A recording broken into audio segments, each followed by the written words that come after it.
Nej, men jag tänkte ju bara så här att vi har ju en del erfarenheter på Experience Sweden och även i mitt tidigare liv på skivbolagen. Lite export och hur man gör med resor och sådär. Men nu har ju allt bra, som jag skulle säga, redan sagts.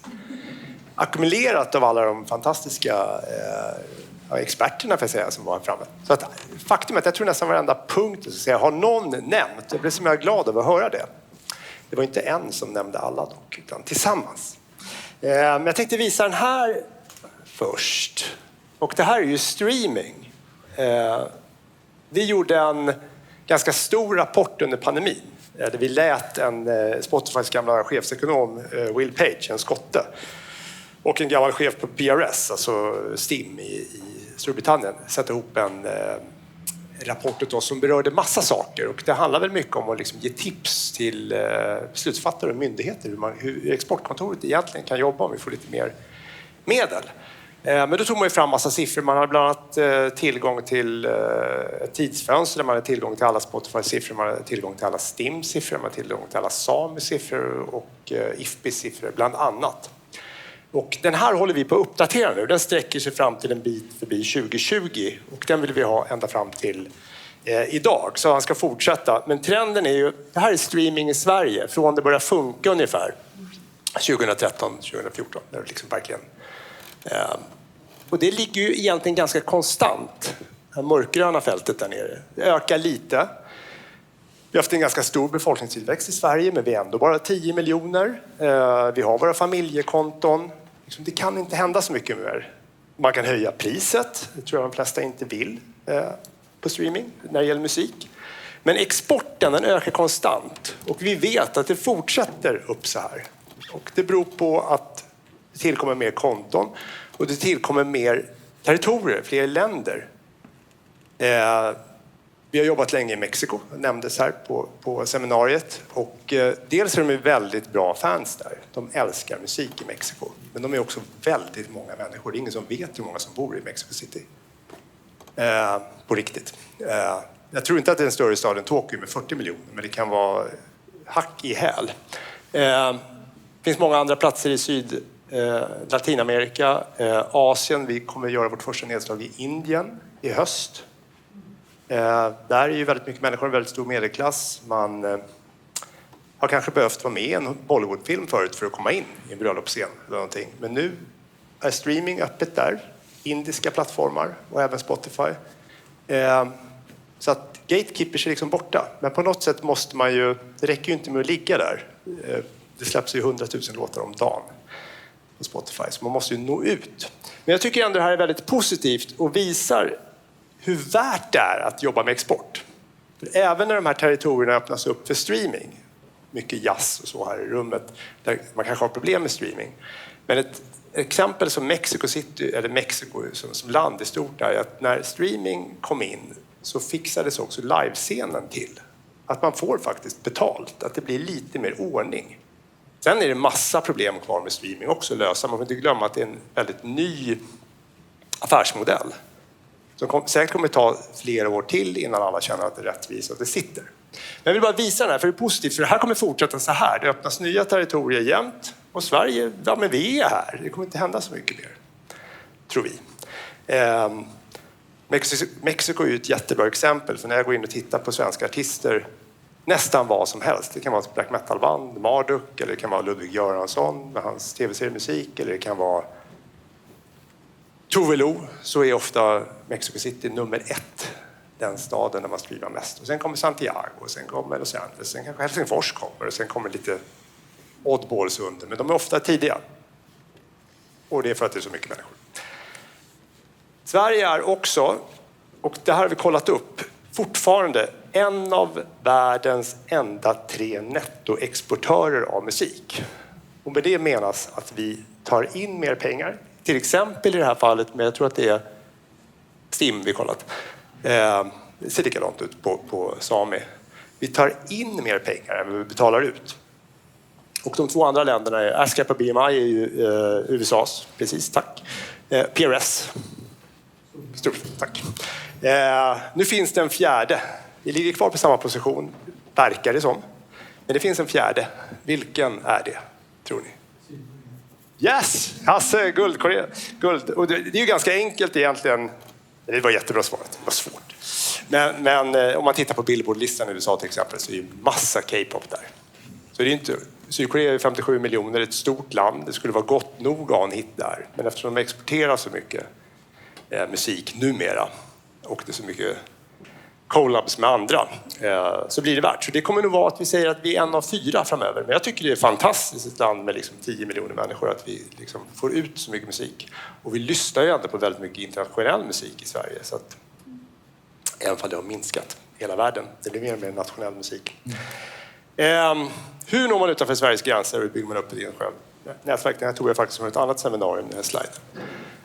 Streaming, då ska man ju satsa brett som jag visade nyss, tycker vi. Det är lika bra att släppa det överallt om man inte har väldigt bra skäl att inte göra det av någon anledning. Man kanske vill vänta något territorium eller så. Men det kostar ingenting att öppna upp överallt. Men vi känner på XMS och även tidigare när jag jobbat med Roadrunner eller Warner och sådär att när det gäller fysiska besök och nätverksbyggande kan det vara bra att återvända. Det har ju många varit inne på här. Man kommer tillbaka. Det kan vara att man kommer tillbaka till en musikmässa som nu om 2 veckor, 1,5 vecka. Jazz Ahead. Det går bättre och bättre för varje gång. Man får mer och mer kontakter. Eller kanske ännu mer när vi åker på handelsdelegationer. Att när vi var första svängen med XMS i Japan så tyckte jag det gick superbra. Men nu efter 10:e resan kanske, 12:e. Då känner vi att då öppnas verkligen dörrar. För de litar på oss. Vi kommer igen och vi kommer igen och vi kommer igen. Vi har inte släppt dem. Ens under pandemin så släppte vi inte dem utan då körde vi digitalt. Så tänk på det. Återkom till platser, tycker vi. Och jag tror att det är rätt. Flera gånger. Och jag brukar ta upp Oslo versus Los Angeles. Alla vill åka till Los Angeles. Även jag. Det är superhärligt där. Jag var där för 2 veckor sedan igen. Men hur många gånger kan man åka till Oslo för samma kostnad som att åka till Los Angeles? Särskilt nu när flygpriserna har gått upp. Förut var det så att det nästan var för billigt att flyga. Det är det inte längre. Det kostar att flyga dit. Det tar tid. Det är väldigt dyrt där. Svenska kronan är inte värt någonting.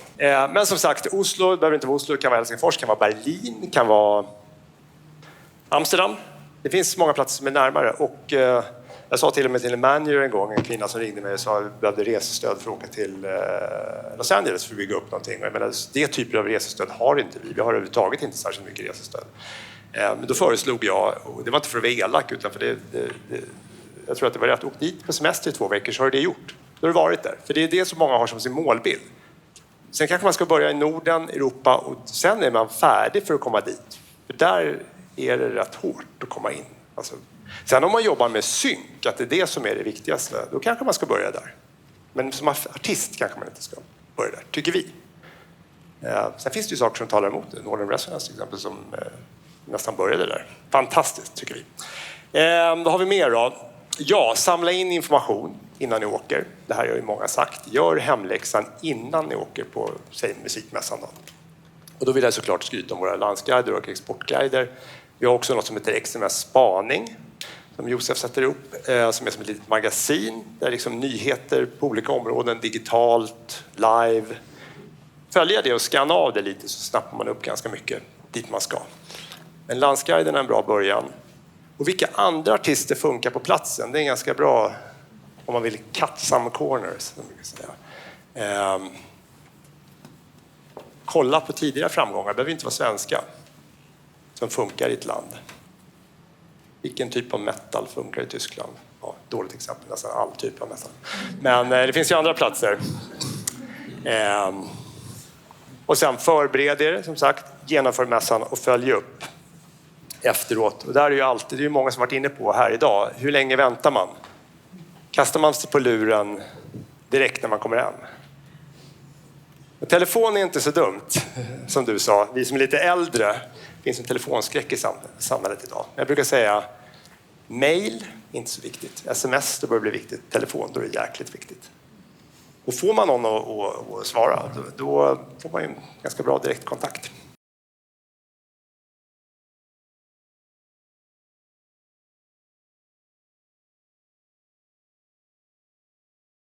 I landsguiderna så finns det en länk till en hemsida där det finns information om kulturell information om landet. Så längst ner på varje landsguide så kan man gå till en hemsida. Där kan man läsa om vad ska man tänka på när man åker. För då, det finns, jag brukar säga UD, de har ett stab på 40 pers som kallas för protokollet, som bara jobbar med att hålla ordning på vad som är kulturellt rätt och inte rätt. Så det är något man kan liksom titta på vår hemsida. Fokusera, varför besöker du den här platsen? Varför är du på den här mässan? När jag var ny på XMS så stötte jag på, jag hänger inte ut någon för jag kommer inte ihåg vem det var, men en person som sa att han hade delat ut 500 CDR-skivor, känns ju var gammalmodigt redan då, i alla montrar. Och så frågade jag, okej, men vad är ditt mål här? Och då var det spelningar för mig att det var i Benelux.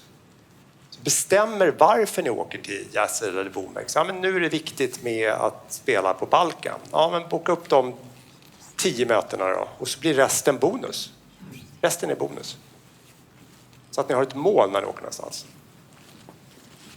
Northern Resonance, ni nämnde det. Ni hade ett mål. Jag pratade med Symbiu som var med på samma English Folk Expo och även Womex som hade ett mål. Agent i USA, agent i Europa, och det löser sig. Så man har liksom ett avgränsat mål. Sen händer det en massa saker runt omkring som är jättebra säkert. Nu är det sista. Ja. Sälj sen. Det var många som var inne på. Ja. Var skön på mässan. Blås inte bara på med det. För det finns tid att sälja när ni kommer hem. Etablera kontakten, berätta vilken är, vad ni gör. Sen kan ni sälja in den här fantastiska licensen eller turnén när man kommer hem, tycker vi. Det är 4 dagars mässa, man är ganska blåst i huvudet efter det. Så man är ändå inte mottaglig för något, utan var skön. Yes! Och sprid gärna, nu, ni som har tagit er hit, tack för att ni kom för det första. Härligt att se så många så här tidigt, måndag morgon. Musikbranschen har förändrats alltså. Det ja, här är inte så det har hänt, jag blir mer professionell. Jag vill också passa på att liksom sprida att vi gör det här. Och att vi finns, att de här hemsidorna finns. Kolla på Konstnärsnämndens konstnärsguide. Kolla på, om ni inte kolla våra landsguider som vi gör tillsammans, oavsett om ni kollar där eller där. Den här seminariet kommer vi klippa och lägga upp på både era YouTube-kanal och våran. Och vi har inte diskuterat om vi ska klippa så att vi får se Peder först och sen så att vi liksom, jag tror nästan att det blir, folk har inte så lång attention span, ni vet. Hur länge man orkar titta på. Det blir YouTube Shorts bara. bara. Det blir YouTube Shorts. Nej, det blir TikTok Shorts. Det blir gäster på 1,2 minuter. Ja. Hörrni, ni ska ha stort tack. Och alla ni som har kommit och delat med er av er kunskap, särskilt stort tack till er. Tack. Som har förberett er. Och jag hoppas vi syns i Vimlet. Här i Sverige eller utomlands. Och vi vill tacka Konstnärsnämnden också. Samarbetet och att vi är här. Ja. Super.